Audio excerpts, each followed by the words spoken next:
তারা অফার দিল, ওগো মুহাম্মদ, ক্ষমতা চাইলে ক্ষমতার আসনে তোমাকে আসীন করা হবে, টাকা পয়সা চাইলে ধন সম্পত্তির পাহাড় তোমার সামনে দিয়ে দেওয়া হবে, যদি চাও মক্কার সবচেয়ে সুন্দরী মেয়ের সঙ্গে তোমার বিবাহ দেওয়া হবে, আর যদি তোমার মাথায় কোনো সমস্যা হয়ে থাকে উন্নতম চিকিৎসার ব্যবস্থা করা হবে। এরপরেও তুমি যেই দাওয়াত দাও এই দাওয়াত দেওয়া থেকে বিরত থাকো, থামো, তুমি যা কিছু চাও সব কিছু তোমাকে দেওয়া হবে। তো মুহাম্মদ সাল্লাল্লাহু আলাইহি ওয়াসাল্লাম মনে হয় রাজি হয়েছিলেন। মুহাম্মদ সাল্লাল্লাহু আলাইহি ওয়াসাল্লাম বললেন, মক্কার কাফেররা শুনে নাও, এই ধন সম্পত্তি আর চেহারার আর সুন্দরী মেয়ে না, তোমরা যদি আসমানের ওই জলজল করা সূর্যটা আমার ডান হাতে এনে দাও, আর ওই পূর্ণিমার জলজল করা চাঁদটা আমার বাম হাতে এনে দাও, এরপরেও আমি যেই দাওয়াত দেই এই দাওয়াত দেওয়া থেকে একটু সরে দাঁড়াবো না। আল্লাহর হাবিব সাল্লাল্লাহু আলাইহি ওয়াসাল্লাম মসজিদে নববীতে এশার নামাজ আদায় করলেন। এশার নামাজ শেষে একজন আসলো, এসে বলল, ইয়া রাসূলুল্লাহ, গত 3 দিন প্রায় হয়ে যায়, আমার পেটের মধ্যে কোনো দানা পানি পড়ে নাই, শুধু পানি খেয়ে খেয়ে যাচ্ছি আমি, আমাকে একটু খাবারের ব্যবস্থা করে দেন। বিশ্বনবী বলল, আমার কাছে তো কোনো খাবারের ব্যবস্থা নাই। সাহাবাদেরকে উদ্দেশ্য করে বলল, এই যে আমার সাহাবা, এই সাহাবাকে নিয়ে যেতে পারবে কে? তাকে রাতের খাবার খাওয়াতে পারবে কে? সাহাবাদের মধ্যে থেকে হযরতে তালহা রাদিয়াল্লাহু তাআলা আনহু বললেন, ইয়া রাসূলুল্লাহ, আমাকে দিয়ে দেন, আমি তাকে নিয়ে যাই। বাড়িতে যখন নিয়ে গেছে, স্ত্রীকে ডাক দিয়ে বলছে, আল্লাহর হাবিবের বিশ্ব নবীর মেহমানকে নিয়ে এসেছি, খাবারের ব্যবস্থা করো। স্ত্রী পাশের রুমে ডাক দিয়ে বলে, কি করলেন এইটা আপনি? যে পরিমাণ খাবার আছে আমরা নিজেরাই তো খেতে পারবো না, বাচ্চাগুলোর দিয়ে শেষ হয়ে যাবে, এখন এই মেহমানকে কি করা যায়? স্ত্রীও ওই ধরনের, বাসার মধ্যে 3য় বিশ্বযুদ্ধ বাধায় নাই, বললেন যে বাচ্চাগুলারে ঘুম পাড়িয়ে দেই আমি, আর আপনি একটা টেকনিক করবেন, আমি যখন আপনাদের সামনে খাবারগুলো নিয়ে যাব, ইচ্ছা করে যে মোমবাতিটা আছে ওইটা আপনি ফু দিয়ে নিভিয়ে দেবেন, আর প্লেটের মধ্যে এমনভাবে হাত রাখবেন যেন আপনার সামনে যে আল্লাহর হাবিবের মেহমান আছে সে যেন বুঝতে পারে আপনিও তার সঙ্গে খাবার খাচ্ছেন। রাতের বেলায় খাবারের সেম ব্যবস্থাটা করে হযরতে তালহা রাদিয়াল্লাহু তাআলা আনহু মসজিদে নববীতে চলে গেছে। নামাজের মধ্যে নামাজ শেষ হয়ে গেল, আল্লাহর হাবিব তালহার দিকে তাকিয়ে আছে। নামাজ শেষে সমস্ত সাহাবাদের যাওয়ার পরে তালহাকে ডাক দিয়ে বললেন, তালহা, গতকাল মেহমানের সঙ্গে কেমন আচরণ করেছো? আল্লাহর আরশ তোমার মেহমানদারিতাই খুশি হয়ে গিয়েছে। হযরতে তালহা রাদিয়াল্লাহু তাআলা আনহু বললেন, ইয়া রাসূলুল্লাহ, আমার প্রয়োজন ছিল, আমার স্ত্রীর প্রয়োজন ছিল, ছেলে মেয়েগুলোর প্রয়োজন ছিল, কিন্তু আপনার মেহমান আমার অপর ভাই, আমি আমার অপর ভাইকে আরো বেশি গ্রহণযোগ্যতা দিয়েছি। আল্লাহর হাবিব বললেন, তালহা, তোমার এই আচরণ দেখে শুধু আল্লাহর আরশই খুশি হয় নাই, কুরআনে কারীমের 59 নম্বর সূরাতুল হাশরের 9 নম্বর আয়াত আল্লাহ তাআলা তোমার শানে নাজিল করে দিয়েছে, ওয়া ইউসিরুনা আলা আনফুসিহিম ওয়ালাউ কানা বিহিম খাসাসা ওয়া মান ইউকা শুহা নাফসিহি ফাউলাইকা হুমুল মুফলিহুন। আল্লাহু আকবার। তাহলে কর্মী যদি হয় এই ধরনের, তাহলে এই কর্মী যেই নেতার সাথে থাকে সেই নেতাকে আটকাতে পারে এমন শক্তি পৃথিবীর মধ্যে আর দ্বিতীয়টা আছে? যতই অপব্যাখ্যা, অপপ্রচার, অপকৌশল চালাক না কেন, তো আল্লাহর হাবিবের বিরুদ্ধে তারা অপকৌশল চালানো শুরু করলো। তাদের মধ্যে আমরা বলছিলাম 4টা, কয়টা? 4টা। এই 4টা আর এক নজরে বলে দিয়ে বাকিগুলোর দিকে আমরা যাই। প্রথম নাম্বার অপকৌশল তারা চালালো আল্লাহর হাবিবের বিরুদ্ধে, তারা কুচ্ছা রটালো, বলল যে এই যে মুহাম্মদ হলো পাগল, সে যেটা বলে এটা হলো কবিতা, সে একটা গণক, সে একটা জাদুকর। দেখেন, তারা যেটাকে পাগলের প্রভাব বলতো, তারা যেটাকে কবির কবিতা বলতো, যেটাকে তুচ্ছ করতো, কুচ্ছা রটাতো, রাতের অন্ধকারে এরা আবার ওইটা শোনার জন্য পাগল হতো। সুবহানাল্লাহ পড়বেন না? এখনো দেখবেন একামতে দিনের কর্মীর ওয়াজ তার ফোনের মধ্যে আছে, রাত হইলে না শুনলে ঘুম আসে না, আবার যখন দিন হয় দিনের বেলায় সে বিরোধিতা করে। রাতের অন্ধকারে কোরআন শোনে আর দিনের বেলায় কি করে? বিরোধিতা করে। এই যে যারা বলতো পাগলের পোলা কবি, রাতের অন্ধকার যখন হতো দেখা যায় যে বড় বড় লিডার যেগুলো এগুলো কোরআন শোনার জন্য ব্যস্ত। আল্লাহর হাবিব যার উপরে এই কোরআন নাজিল হলো, রাতের বেলায় যখন ঘরের মধ্যে তেলাওয়াত করতেন, মক্কার সবচেয়ে বড় বড় চারজন কাফের, আবু জাহেল, আবু সুফিয়ান, উতবা, সাইবা, চারজন আল্লাহর হাবিবের দরজার চারপাশে দাঁড়িয়ে আছে। সুবহানাল্লাহ বলবেন না? এই কোরআনের বিরোধিতা ঠিকই করে, আবার এটা শোনার জন্য পাগল। তেলাওয়াত শেষে ভোর রাত্রিতে যখন ফিরতে যাবে, ফেরার সময় রাস্তা হলো চিপা চাপা, চারজনের সঙ্গে চারজনের দেখা। আবু জাহেল হুমকি দিয়েছে, কি ব্যাপার আবু সুফিয়ান, তুমি না মুহাম্মাদের বিরোধিতা করো, মুহাম্মাদের বিপরীতে কুচ্ছারাটাও, সে যেটা বলে সেটা পাগলের পোলাপ, আবার শোনার জন্য আসছো। আবু সুফিয়ান বলছে, নিদাগিরি সব জায়গা চলে না, তুমি আসছো কি করার জন্য মিয়া? উতবা সাহেবার সঙ্গে দেখাতে বলল যে এইভাবে আমরা বিরোধিতা করে আবার আমরাই যদি এই তাফসির শুনি, আমরাই যদি সাইদি সাহেবের ওয়াজ শুনি আবার বিরোধিতা করি, আমরাই যদি মিজানুর রহমান আজহারী ওয়াজ শুনি আবার বিরোধিতা করি, তাহলে তো হবে না। তাহলে কি করা যায়? আইন পাশ করো, আগামীকাল থেকে মুহাম্মাদের তেলাওয়াত যদি কেউ শোনে তাহলে তাকে মুখের মধ্যে আলকাতরা মেখে দিয়ে মক্কার বাজারের অলিতে গলিতে তাকে কিন্তু ঘোরানো হবে। সিদ্ধান্ত ফাইনাল, আগামীকাল থেকে কেউ তেলাওয়াত শোনার জন্য আসবে না। তো ঠিক আছে। আগামীকাল যখন রাতের আধার জমিনের মধ্যে নেমে এসেছে, মুহাম্মদ সাল্লাল্লাহু আলাইহি ওয়াসাল্লাম যার উপরে কোরআন নাজিল হয়েছে, কতই সুন্দরভাবে কতই না সুন্দরভাবে তেলাওয়াত তিনি করতেন। রাতের অন্ধকার জমিনের মধ্যে নেমে এসেছে। আবু জাহেল, আবু সুফিয়ান, উতবা, সাইবা মনে করেছে কালকে লিডার যেই ভাষণ দিয়েছে আজকে আর কেউ যাবে না, আমি যে মুহাম্মদ সাল্লাল্লাহু আলাইহি ওয়াসাল্লামের তেলাওয়াতটা শুনে আসি। চারজন চারপাশে দাঁড়িয়ে আছে। মুহাম্মদ সাল্লাল্লাহু আলাইহি ওয়াসাল্লামের তেলাওয়াত যখন শেষ, ফিরতে যখন যাবে একে অপরের সঙ্গে আবারও দেখা। তারা তখন বলেছিল এইভাবে আইন পাশ করে মুহাম্মদ সাল্লাল্লাহু আলাইহি ওয়াসাল্লামের তেলাওয়াত শোনা থেকে কাউকে বিরত রাখা যাবে না। মুহাম্মদ সাল্লাল্লাহু আলাইহি ওয়াসাল্লামকে, মুহাম্মদ সাল্লাল্লাহু আলাইহি ওয়াসাল্লামের তেলাওয়াত বন্ধ করতে হলে তাকে সহ নির্মূল করতে হবে, ঠিক কি না? আজও দেখবেন এই এজেন্ডা বাস্তবায়ন করার জন্য যেখানে কোরআন প্রচার করা হয়, কোরআনের তাফসির যেখানে করা হয়, সেখানে বাধা দেওয়ার জন্য নীল নকশা বর্তমান সময়ের আবু জাহেলের গ্রুপরা করতে থাকে, ঠিক কি না? তো তারা কুচ্ছা রটালো, মুহাম্মদ সাল্লাল্লাহু আলাইহি সাল্লামকে বললো এলো পাগল, সে যেটা বলে এটা পাগলের পোলাপ, সে হলো কবি, সে হলো জাদুকর। এটা ছিল কাফেরেরা মুহাম্মদ সাল্লাল্লাহু আলাইহি সাল্লামের দাওয়াতে বাধা প্রদান করার প্রথম নম্বর যে অপকৌশল, সেটা ছিল এটা। মনে পড়ছে আপনাদের? গত জুমায় আমরা বলছি।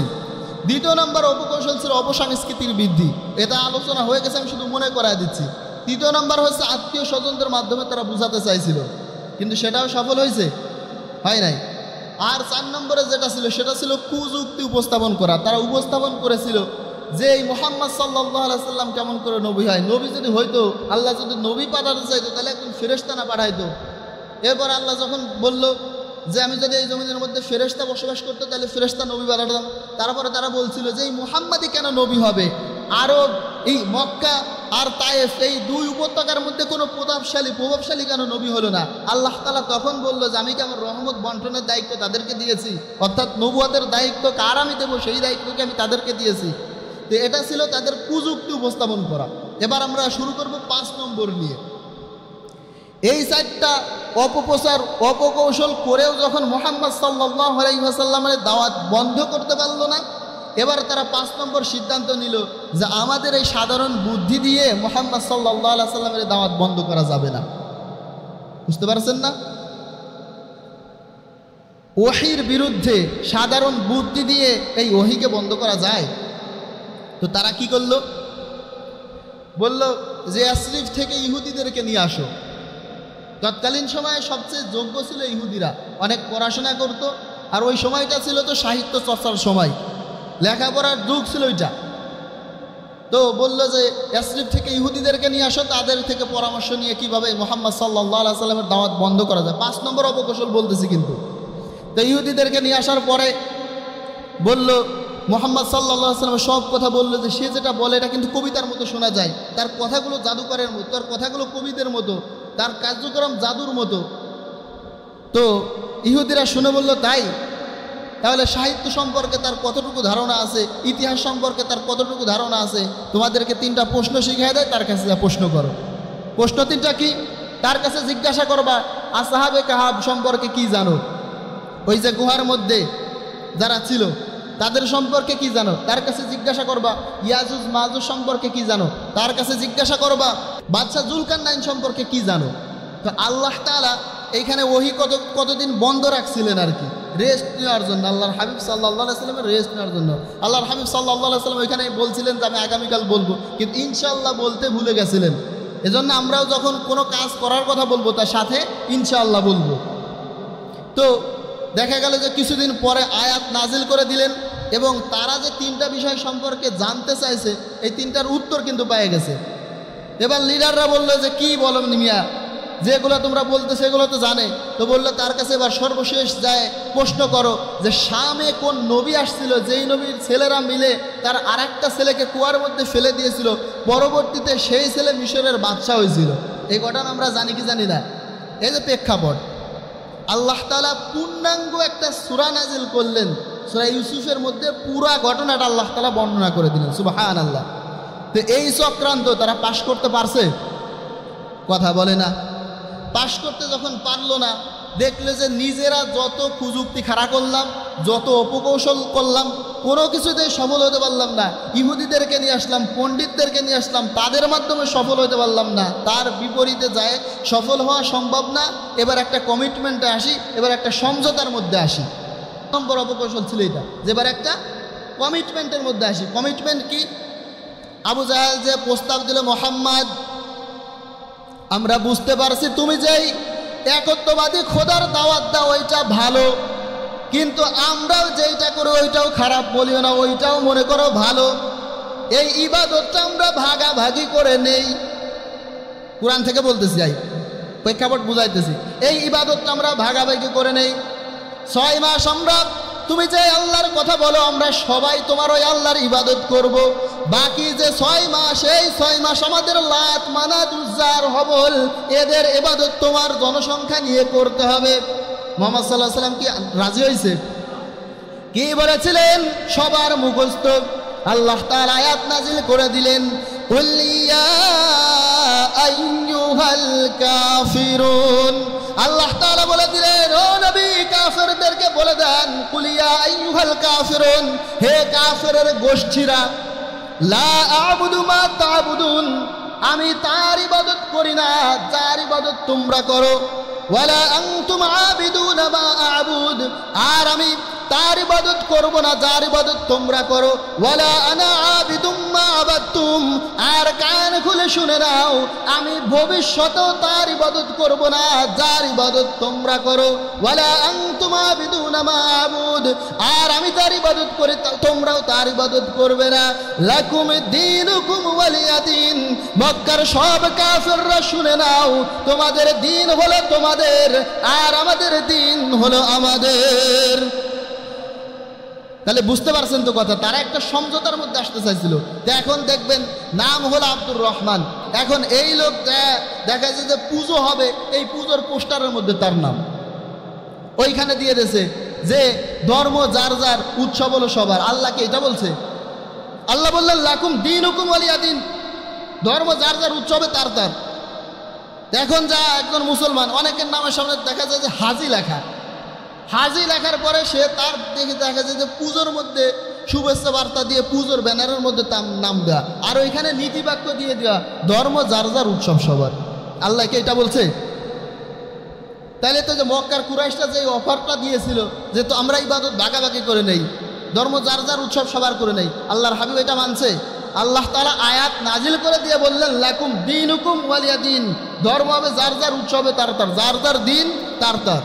তারা যে অপকৌশলটা চালালো সেটা হলো কি, ইবাদত ভাগাভাগি করতে চাইলো। তো এইটাই সফল হয়েছে? এইটাই যখন সফল হলো না, এবার তারা বিশ্বনবী জনাব মুহাম্মদুর রাসূলুল্লাহ সাল্লাল্লাহু আলাইহি সাল্লামকে কেনার চেষ্টা করলো। কথা বুঝেন নাই? কি করার চেষ্টা করছে?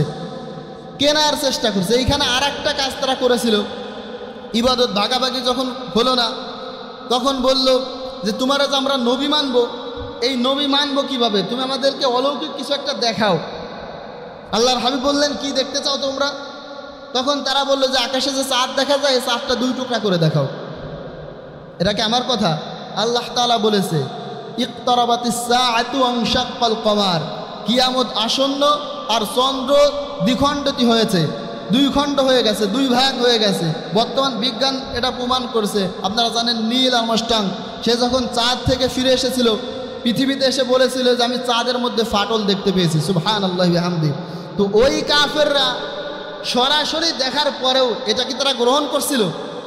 তারা তখন কি বললো? ওয়াকুলু সিহরুম মুস্তামির, আরে আল্লাহ আমরা তো মনে করছি তোমার জাদু খালি জমিনের মধ্যে চলে, এখন থেকে তোমার জাদু আসমানেও চলে। নাউজুবিল্লাহ, কত বড় কাফের হিসাব করছেন। যে এতদিন জানতাম তোমার জাদু শুধু জমিনের মধ্যে চলে, এখন থেকে তোমার জাদু আসমানেও চলে। তো এই অপকৌশলগুলো করার পরে, অফার দেওয়ার পরে, মানে ইবাদত ভাগাভাগি করার পরেও যখন দেখলো যে মুহাম্মদ সাল্লাল্লাহু আলাইহি সাল্লামকে কোনোভাবেই কন্ট্রোল করা যাইতেছে না, এবার সর্বশেষ চক্রান্ত, সর্বশেষ অপকৌশল তারা চালালো, মুহাম্মদুর রাসূলুল্লাহ সাল্লাল্লাহু আলাইহি সাল্লামকে কিনতে চাইলো। তারা অফার দিল, ওগো মুহাম্মদ, ক্ষমতা চাইলে ক্ষমতার আসনে তোমাকে আসীন করা হবে, টাকা পয়সা চাইলে ধন সম্পত্তির পাহাড় তোমার সামনে দিয়ে দেওয়া হবে, যদি চাও মক্কার সবচেয়ে সুন্দরী মেয়ের সঙ্গে তোমার বিবাহ দেওয়া হবে, আর যদি তোমার মাথায় কোনো সমস্যা হয়ে থাকে উন্নতম চিকিৎসার ব্যবস্থা করা হবে। এরপরেও তুমি যেই দাওয়াত দাও এই দাওয়াত দেওয়া থেকে বিরত থাকো, থামো, তুমি যা কিছু চাও সব কিছু তোমাকে দেওয়া হবে। তো মুহাম্মদ সাল্লাল্লাহু আলাইহি সাল্লাম মনে হয় রাজি হয়েছিলেন। 500 টাকার বিনিময়ে, 1 প্যাকেট বিড়ির বিনিময়ে ভোট দেওয়ার সিল দেওয়ার রাজি হয়েছিলেন মনে হয় চোর বাটপারের পক্ষে। হ্যাঁ হয়েছিলেন। মুহাম্মদ সাল্লাল্লাহু আলাইহি ওয়াসাল্লাম বললেন, মক্কার কাফেররা শুনে নাও, এই ধন সম্পত্তি আর চেহারার আর সুন্দরী মেয়ে না, তোমরা যদি আসমানের ওই জলজল করা সূর্যটা আমার ডান হাতে এনে দাও, আর ওই পূর্ণিমার জলজল করা চাঁদটা আমার বাম হাতে এনে দাও, এরপরেও আমি যেই দাওয়াত দেই এই দাওয়াত দেওয়া থেকে একটু সরে দাঁড়াবো না। তো এখন এই নবীর আদর্শ লালন করে, মুখে থাকে দাড়ি, গায়ে থাকে পাঞ্জাবি। দেখা যায় যে নির্বাচনের আগে আসছে এমন এক নেতার পক্ষে যে নেতা সারা জীবন দিয়ে চাঁদাবাজি, বাটপারি, সিটারি, চুরি, অন্যের উপরে জুলুম করা, কাউকে নির্দয়ভাবে ফাঁসানো, এগুলোতে ভরপুর। আসে দেশে 1 প্যাকেট সিগারেট বলছে যে ঠিক আছে, দেশে 500 টাকা বলছে যে ঠিক আছে, কোনো সমস্যা নেই। কিন্তু মুহাম্মদ সাল্লাল্লাহু আলাইহি ওয়াসাল্লামের প্রকৃত সুন্নাহ যারা লালন করে, মুহাম্মদ সাল্লাল্লাহু আলাইহি সাল্লামের প্রকৃত উম্মাহ যারা, তাদের হাতের মধ্যে আকাশের চাঁদ আর ওই সূর্য যদি এনে দেয়, তাহলে কখনোই মুহাম্মদ সাল্লাল্লাহু আলাইহি সাল্লামের আদর্শকে জলাঞ্জলি দিয়ে সিটার, বাটপার, চোর, টেন্ডার বা চালাবাজের পক্ষে দাঁড়াতে পারে না। ঠিক কিনা? আল্লাহ তাআলা আমাদের সকলকে মুহাম্মদুর রাসূলুল্লাহ সাল্লাল্লাহু আলাইহি সাল্লামের আদর্শকে অন্তরের মধ্যে লালন করার তৌফিক দান করুক। সবাই বলি আমিন।